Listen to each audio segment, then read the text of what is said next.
Cette émission vous est proposée par la Banque Atlantique.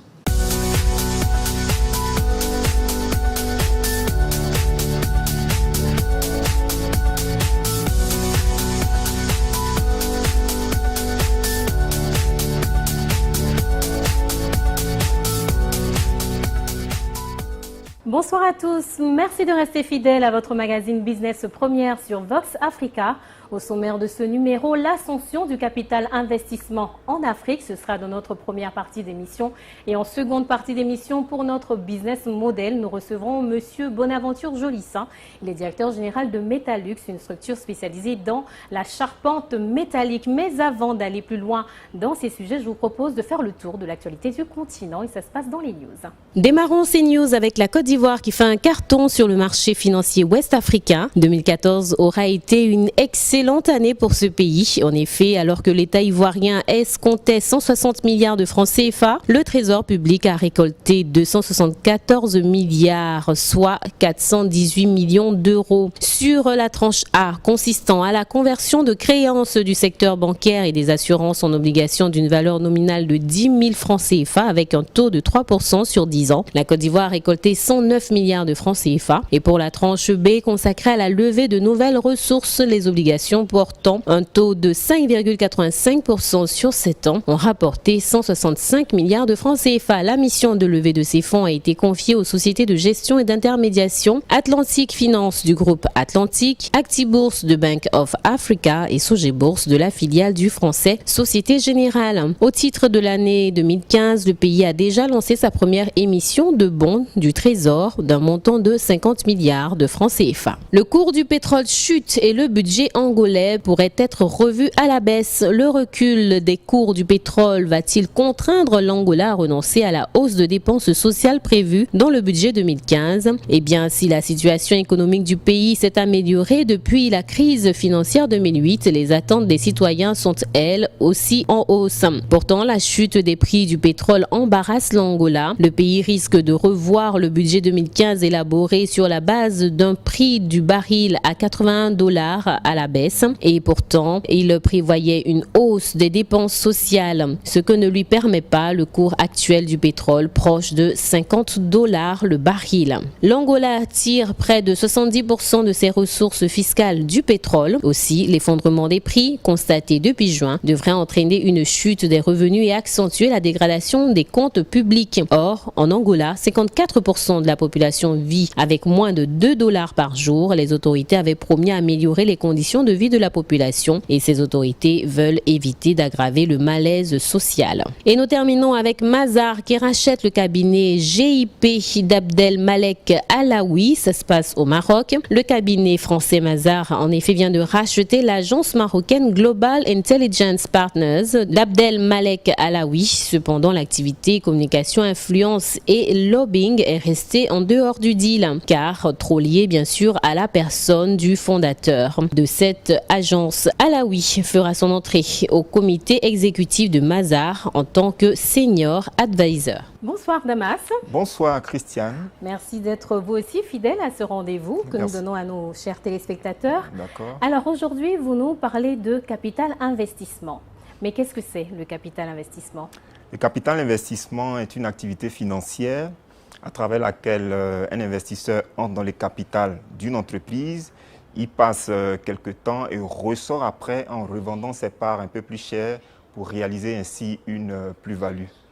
Donc c'est une activité qui prend de l'ampleur et les entreprises, puisqu'elles recherchent des financements, ont de plus en plus recours aux fonds d'investissement avec cette forme de financement. Pour une présentation plus détaillée, je vous propose de suivre ensemble cet élément. Issu du terme anglophone private equity, le capital investissement désigne une activité financière consistant pour un investisseur à entrer au capital de sociétés qui ont besoin de capitaux propres. Il s'agit généralement de sociétés non cotées en bourse qui permettent à l'investisseur de ressortir quelques années plus tard du capital de cette entreprise en revendant plus cher ses actions. À travers ses principales ramifications, on parle de capital risque lorsqu'il s'agit de financer le démarrage de nouvelles entreprises. Le capital développement, quant à lui, concerne le financement du développement de l'entreprise, La troisième ramification est le capital retournement qui cible beaucoup plus le redressement de sociétés en difficulté financière. Face à la frilosité et aux hésitations manifestées par plusieurs banques à l'endroit des porteurs de projets, le private equity s'affiche de plus en plus comme une alternative fiable pour les entreprises en phase de création ou d'expansion. Auparavant privilégié sous d'autres cieux, le capital investissement tisse très progressivement sa toile sur le continent africain. Depuis une dizaine d'années, cette activité a fait de l'Afrique subsaharienne un nouveau terrain de jeu. Pour cette région, c'est une formidable opportunité pour attirer de nouveaux investisseurs qui confient leurs fonds à des équipes de gestion professionnelles et spécialisées. Ces gérants de fonds de capital investissement se donnent ainsi pour mission d'identifier des sociétés à fort potentiel et de leur donner les moyens financiers nécessaires pour renforcer leurs équipes, les pousser à améliorer leur information financière, leur gouvernance, leur performance sociale et environnementale. Au cours des 2 dernières années, la collecte de fonds sur les marchés émergents a augmenté d'au moins 72% sur un total de 40 milliards de dollars US. Mais la collecte de fonds pour l'Afrique subsaharienne a baissé de 3% à 1,45 milliard de dollars US. Rappelons qu'elle a connu un pic en 2008 avec 2,24 milliards de dollars US. Le taux de rendement interne du capital investissement a été évalué à 23,1% par an entre 2002 et 2012. L'arrivée de nouveaux venus qui rejoignent les acteurs historiques illustre bien l'intérêt renouvelé des fonds de private equity à l'égard du continent africain. Carlyle a investi fin 2012 dans la société tanzanienne Export Trading Group, puis début 2014 dans le transporteur mozambicain G&G. La holding d'investissement français Wendel a pour sa part confirmé son vif intérêt pour l'Afrique en réinvestissant dans la société IHS spécialisée dans les télécoms et en injectant 100 millions d'euros dans le capital de l'assureur Saham. Le géant mondial, l'américain KKR, a bouclé sa première opération africaine en misant début 2014 sur le producteur de fleurs Afriflora opérant en Éthiopie. Toutes ces opérations mettent en relief la dynamique qui anime ce secteur d'activité et l'intérêt qu'il suscite dans la sphère économique. Pour parvenir à attirer l'attention de ces fonds d'investissement, les opérateurs économiques doivent donc tout mettre en œuvre pour évoluer sur un marché à forte potentialité de croissance. Le critère d'avoir une équipe managériale de qualité est également pris en compte, sans oublier la bonne maîtrise du secteur d'activité dans lequel l'entreprise qui a besoin de capitaux exerce. De la même manière que l'Afrique est très réceptive aux fonds d'investissement en provenance d'autres continents, il serait équitable que la réciprocité soit également établie à l'endroit des fonds africains. Une problématique qui mérite d'être creusée en profondeur, eu égard à la directive de l'Union européenne sur les gestionnaires de fonds d'investissement alternatifs qui semble créer un handicap concurrentiel pour les fonds africains commercialisant leurs fonds auprès d'investisseurs européens. Alors, le capital investissement, on l'a vu, on l'a présenté de façon succincte, mais est-ce qu'il revêt diverses formes, diverses modalités? Oui, il y a 3 formes principales au niveau du capital investissement.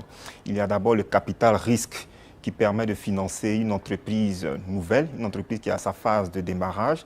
On a le capital développement qui permet de soutenir une entreprise qui est déjà installée, une entreprise qui exerce déjà, mais qui a besoin d'argent pour continuer son développement. Et on a le capital retournement qui permet de financer une entreprise qui a besoin d'être financièrement redressée. Donc, de façon ordinaire, ce sont ces 3 formes-là que les capitals investisseurs utilisent pour pouvoir prendre des parts dans les sociétés. Mais tel qu'expliqué là, le capital investissement revêt apparemment une forte notion de risque. Oui, bien sûr, Christian, puisque nous sommes en investissement, c'est-à-dire l'investisseur qui entre dans le capital d'une entreprise, l'entreprise qui doit mener une activité, donc il y a forcément un risque. C'est pourquoi tous ceux qui opèrent en termes de capital investissement analysent à fond la santé même de l'entreprise, posent un diagnostic profond au niveau du marché sur lequel ils vont intervenir, et c'est à la suite de toutes ces choses, lorsqu'ils pensent que les perspectives sont bonnes, qu'ils prennent le risque, qu'ils investissent dans l'entreprise et à la fin ils ressortent du capital pour encaisser leur plus-value. Alors, quelle est la différence entre le capital investissement, donc qui permet de financer une structure, et le prêt bancaire qui est aussi une autre forme de financement? Oui, il y a quand même une nuance entre ces 2 formes de financement. Au niveau du prêt bancaire classique, la banque accorde un financement sous forme de prêt à une entreprise et l'entreprise, la banque et l'entreprise définissent une échéance et l'entreprise après rembourse j'ai envie de dire, l'argent qui a été perçu en payant des intérêts et en remboursant le capital.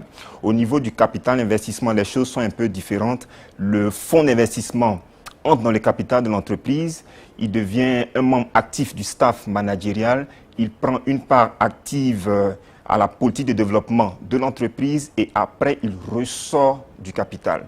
Donc, il y a un pouvoir de décision qu'on acquiert lorsqu'on a un fonds d'investissement et qu'on utilise le capital d'investissement pour soutenir une entreprise, alors que lorsqu'il s'agit d'un prêt bancaire classique, la banque accorde juste un prêt à l'entreprise, mais la banque n'a pas un pouvoir de décision, la banque n'intervient pas dans le staff managérial de l'entreprise. Donc il y a quand même une nuance entre ces deux formes. Elle ne s'implique pas à fond, alors que dans le cas du fonds d'investissement, dans le cas du capital d'investissement, le fonds d'investissement s'implique vraiment à fond. D'accord. Et est-ce qu'il est possible de procéder à cette forme d'investissement pour toute forme de société, quelle que soit sa forme juridique? Non, très souvent, tous ceux qui interviennent dans le capital investissement ciblent les sociétés, mais beaucoup plus les sociétés anonymes.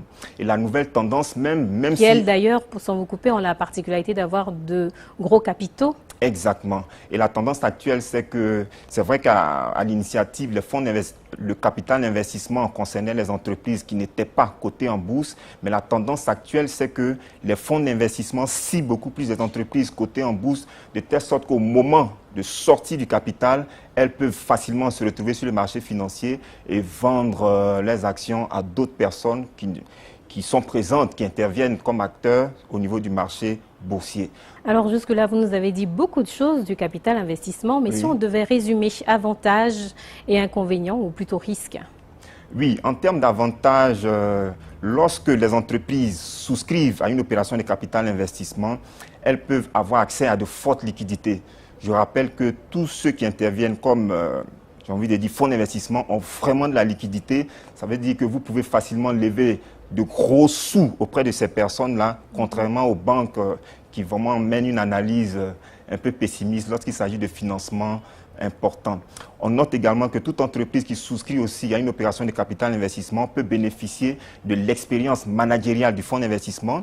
Ces entreprises peuvent bénéficier aussi du réseau relationnel important détenu par les fonds d'investissement et lorsqu'elles perçoivent ces niveaux d'investissement assez colossaux et qu'elles exécutent bien leurs différents business plans, elles peuvent donc se retrouver avec une amélioration de la compétitivité au niveau de cette entreprise-là. Mais en termes de risques, les risques aussi existent.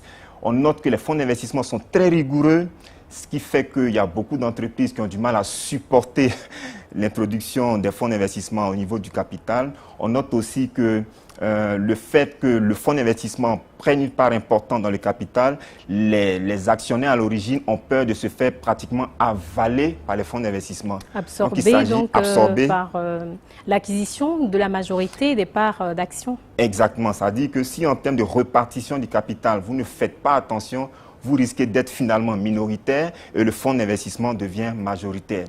Et en pareille circonstance, en termes de pouvoir de décision, c'est le fonds d'investissement qui va imposer sa politique, qui va imposer sa vision et finalement, votre business peut vous échapper indirectement et se retrouver totalement piloté par le fonds d'investissement.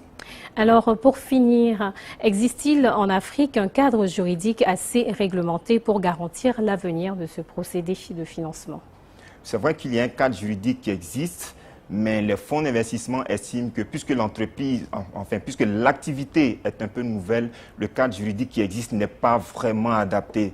Donc très souvent, ces problèmes-là ressortent. Il faut améliorer le cadre juridique, il faut améliorer le cadre fiscal pour permettre aux entreprises, aux fonds d'investissement de vraiment opérer avec beaucoup plus d'efficacité. Parce que ce qu'il faut noter, c'est que les fonds d'investissement viennent d'autres pays très souvent, notamment des pays anglo-saxons, où là-bas tout ce qui est rigueur en matière de législation, c'est vraiment des données assez pointues. Et lorsque ces fonds-là débattent en Afrique, ils notent beaucoup de vides juridiques, à tel point que lorsqu'il y a des procès, c'est vraiment compliqué à gérer. Donc en fait, c'est vrai qu'il y a une législation qui existe, mais elle doit être véritablement améliorée. Merci bien, Damas, pour toutes ces informations. Nous espérons vivement que nos différents États et gouvernements feront tout pour combler bien vite tous ces vides juridiques pour assurer l'avenir du capital investissement. Nous espérons que vous aussi, téléspectateurs, auriez eu suffisamment d'informations pour savoir tout presque du capital investissement. Restez avec nous, nous revenons juste après la pub avec notre business model.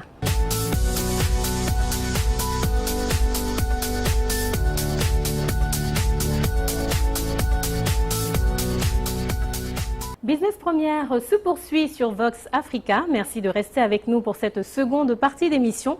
Comme annoncé, nous recevons Monsieur Bonaventure Jolissin.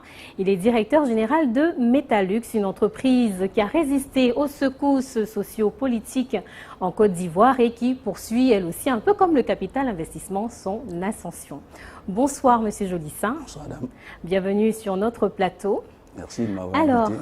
Avec vous, nous allons faire une petite incursion dans votre aventure Metalux. Mais Metalux, en quelques mots, si vous deviez nous présenter cette entreprise. Metalux est une société anonyme qui exerce dans la menuiserie aluminium, la construction métallique, les fermetures et généralement le clos couvert. Nous existons depuis 1981 et sous ma direction depuis 2004. Comment en êtes-vous arrivé à diriger une entreprise telle que Metalux? Alors, ça a commencé en 2004. J'étais employé dans une société de la place où j'ai passé 17 ans. À l'issue de ces 17 années, l'aventure a pris fin. J'avais envie d'entreprendre. Donc j'ai créé une structure qui s'appelait Jolissin Construction Métallique, avec laquelle j'ai réalisé un certain nombre de travaux. Oui. Au cours d'une visite de chantier à la résidence de France, j'ai cette opportunité de rencontrer celui qui a créé Metalux, qui avait l'intention de céder. Ayant déjà une structure en cours, j'ai hésité. Mais ça en valait la peine. Je décide de mettre en place un pool d'investisseurs, des amis, m'entourer d'amis, de façon à ce qu'on puisse mener cela à bien. Tout le monde me donne son accord. Donc je m'engage dans le rachat de Metalux. Seulement, au moment de signer les chèques, il n'y a personne.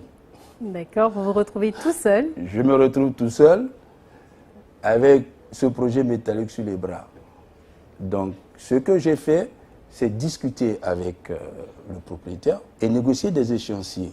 Quoique d'ailleurs, vous auriez pu reculer parce que quand même, cette transaction ne se faisait pas dans un climat des plus rassurants. C'est novembre 2004 et si nos souvenirs sont bons, il y avait quand même quelques crises sociopolitiques en Côte d'Ivoire. Tout à fait. L'environnement des affaires n'était pas serein. On avait le gros nuage à l'horizon et novembre 2004 s'en mêle. Précipite les négociations que j'avais en cours avec justement l'ancien propriétaire. Je me retrouve à la direction de Metalux de façon brutale. À partir de là, je m'organise de façon à pouvoir mener à bien cette tâche dans la mesure où, bon, j'ai pris un engagement, il faut bien le mener à bien. Donc le challenge en lui-même, c'est vrai, était dans un contexte qui était difficile, mais j'avais cette expérience et j'avais les armes. Celles qui me manquaient, c'était les armes financières. Donc c'était là où mon hésitation, ma crainte était importante. Parlons justement de financement. Peut-être Damas a-t-il une question? Oui, à ce niveau, on a bien envie de savoir comment est-ce que vous avez fait pour lancer l'activité. Est-ce que c'est simplement par rapport de capital, apport de capitaux précisément, ou bien vous avez eu recours à des financements bancaires? Alors j'ai eu recours aux deux modes de financement. Les fonds que j'ai dû utiliser viennent essentiellement de prêts bancaires et d'apports personnels. À cela s'est ajouté des crédits fournisseurs qui m'ont beaucoup aidé dans cette période où tout le monde, la tendance était plutôt au cash. Là, certains fournisseurs m'ont fait confiance et m'ont accordé du crédit fournisseur. Quels sont les clients que vous avez? S'agit-il seulement d'entreprises, d'industries ou aussi de particuliers? Les premières années, mon chiffre d'affaires, dans sa répartition, faisait apparaître 70% de particuliers, 30% d'institutionnels. C'était normal. Il n'y avait pas de gros chantiers. C'était surtout les particuliers qui réalisaient leur village, qui avaient leurs projets à eux. Mais, vous savez, ça a des avantages, ça a des inconvénients. Le particulier, c'est du cash, il vous donne des avances, mais il y a beaucoup d'incertitudes quant à la fin des chantiers. Il essaie de le faire sur fonds propres, mais le problème, c'est que faire ce genre de projet sur fonds propres, le rythme auquel on le réalise n'est pas le rythme de l'entreprise. Et ça, j'ai mis du temps à le comprendre. Ça a été une de mes erreurs. On réalisait en faisant confiance, et on se disait qu'on allait recouvrer, et malheureusement, on n'arrivait pas à recouvrer. Donc, vous vous retrouvez avec du contentieux et tout ça qui plombe votre trésorerie. Donc ça, on a appris. Ça fait 10 ans quand même que je suis aux affaires. Comme quoi, on ne finit pas d'apprendre. Hein. Vous aviez quand même 17 ans de carrière derrière vous. Oui, mais là, c'était 17 ans de carrière comme embauché. Ce risque, c'est toujours le chef d'entreprise qui le court. Quand vous êtes embauché, vous ne voyez pas ça. Vous allez sur le chantier, vous réalisez, vous c'est les délais, c'est réaliser, c'est le volume. Mais c'est le chef d'atelier qui, lui, le chef d'entreprise qui, lui, derrière, assume ce risque-là. Ce risque financier, c'est lui. Parlant du marché sur lequel vous intervenez, comment se porte ce marché actuellement? Comment est-ce que vous arrivez à lutter avec les concurrents, si jamais il y a concurrence sur votre secteur d'activité? Parlez-nous un peu de l'état du marché. Alors, le marché actuel, il s'est beaucoup fractionné au niveau de ce que j'appelle, moi, les travaux de particuliers. Parce que généralement, le particulier, c'est le bas de page. Il est intéressé par le bas de page. Le devis, donc, la facture. Il a un devis, il regarde en bas de devis et il fait son choix en fonction du coût indiqué au bas de page. Mais généralement, il ne se rend pas compte de ce qui est dans la désignation de son devis. La qualité du matériel, la qualité notamment. du matériau, la qualité de la mise en œuvre, le service après-vente qui en est assuré. Parce qu'il ne s'agit pas simplement de... On veut faire une maison. Prenons un cas très simple. Vous voulez réaliser votre villa, oui. Vous voulez de la menuiserie aluminium, ok. De belles baies vitrées. Vous voulez des baies vitrées. Mais vous savez, dans les baies vitrées, vous avez toute une plage. La qualité des matériaux que vous mettez en œuvre, comment est-ce que vous les mettez en œuvre, comment ils s'assemblent entre eux, et le service après-vente. Parce que si demain, vous avez choisi une gamme, vous avez travaillé avec elle, si vous avez un problème, qu'il n'y a pas de pièces de rechange, eh bien, il faut virer tout ce que vous avez fait comme investissement. Donc, à partir de là, nous, on a tablé sur la qualité qui a toujours été la marque de fabrique, entre guillemets, de Métallux. Mais moi, j'ai toujours été partisan de ce qui est bien fait, parce que je suis sûr que moins cher est cher. Donc, à partir de là, j'ai toujours maintenu la qualité qui a fait la renommée de Métallux. Je l'ai même accru. En termes de volume du personnel, vous avez combien d'employés à votre actif actuellement? 60 permanents. Et en fonction des volumes de travaux que nous avons, il nous est déjà arrivé d'atteindre 300. Et est-ce qu'il vous est facile aussi d'avoir la main-d'œuvre requise, les compétences requises? Y a-t-il assez de personnes en Côte d'Ivoire formées dans ce secteur? Aujourd'hui, non. Pour le volume de travaux, pour cette reprise qu'il y a, il n'y a pas suffisamment de main-d'œuvre qualifiée. Mais par le passé, ici en Côte d'Ivoire, les compétences ont toujours été formées en local ou à l'extérieur, elles existaient. Donc aujourd'hui, notre souci, c'est que nous avons des compétences, mais pas en nombre suffisant pour faire face aux besoins du marché. On est donc amené à faire appel à l'extérieur pour certains travaux, le temps que la formation de ce personnel-là se fasse. Parce que vous savez, pour former un bon technicien, ça prend du temps, selon le cycle auquel il doit faire face. Si c'est un ingénieur, vous en avez pour 5 ans. Si c'est un technicien, vous en avez pour 3 ans. Donc, effectivement, quand on voit cette reprise d'activité, nous n'en avons pas suffisamment. Alors, Monsieur Jolissin, vous êtes ici en tant que business model. Beaucoup de jeunes ou moins jeunes ont peut-être envie de faire comme vous et de prendre un risque, se lancer dans l'aventure, concrétiser un rêve et devenir chef d'entreprise. Si vous deviez leur donner un conseil, que leur diriez-vous? Déjà, il faudrait qu'ils se posent 2 questions. Il y en a une troisième derrière, mais surtout 2 questions. Pourquoi veulent-ils entreprendre? Grande question. Pourquoi veulent-ils entreprendre? Que veulent-ils entreprendre? Et de la réponse de ces 2 questions, tout le reste en découle. Pourquoi je veux entreprendre et qu'est-ce que je veux entreprendre? Pourquoi je veux entreprendre? Parce que vous savez que c'est des risques que vous prenez. Lorsqu'on est simplement employé, on ne voit pas cet aspect. Mais il brûle. Parce que quand vous êtes employé, votre souci, je dirais, c'est une fatigue physique. Mais le chef d'entreprise, c'est une fatigue morale. Tous les 30 jours, de façon continuelle, il faudrait qu'il trouve les moyens de faire vivre son entreprise. Parce que c'est vous qui portez le projet. Il faut que ce soit très clair. Celui qui pense qu'il va entreprendre en déléguant aux uns et aux autres et que ça va fonctionner, c'est faux. Si vous êtes une petite et moyenne entreprise, si j'ai un modèle à proposer, pour moi, c'est acquérir de la connaissance, de l'expérience dans une structure, en sortir une fois qu'on se sentira prêt, que l'environnement est serein, de façon à simplifier un peu les choses, et de se lancer. Mais, en se lançant, il faut être certain que vous serez l'homme à tout faire de votre structure. Maintenant, quoi entreprendre? À partir de là, cette question, elle vous amène à vos compétences. Si vous répondez à cette question, vous répondez aux compétences qui en découlent. Soit vous les avez en interne, tant mieux, soit vous ne les avez pas et vous allez les chercher. Parce qu'il n'est pas interdit aussi de faire une association d'entrepreneurs. Vous n'êtes pas obligé, en répondant à ces questions, vous allez vous rendre compte que tout seul, vous ne pouvez pas porter un projet, que vous avez besoin d'une ou 2 personnes et vous verrez la qualité de ces personnes dont vous avez besoin pour vous associer dans votre projet. Est-ce que c'est un financier? Est-ce que c'est un technicien? Parce que vous-même, vous ne l'êtes pas, vous êtes financier, vous vous rendez compte qu'il vous faut un technicien. C'est tout ça.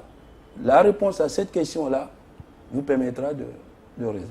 En tout cas, merci M. Jolissin pour tous ces bons conseils. Merci d'être venu sur notre plateau partager avec nous cette expérience. Merci à vous, Damas. Merci. On l'aura compris, sur les bons conseils de M. Jolissin, pour être chef d'entreprise, il va vous falloir travailler avec abnégation. Il faut aussi un moral d'acier pour porter le projet et faire face aux péripéties qui peuvent se présenter. Merci d'avoir été avec nous pour ce magazine Business Première. Nous vous donnons rendez-vous encore une fois la semaine prochaine.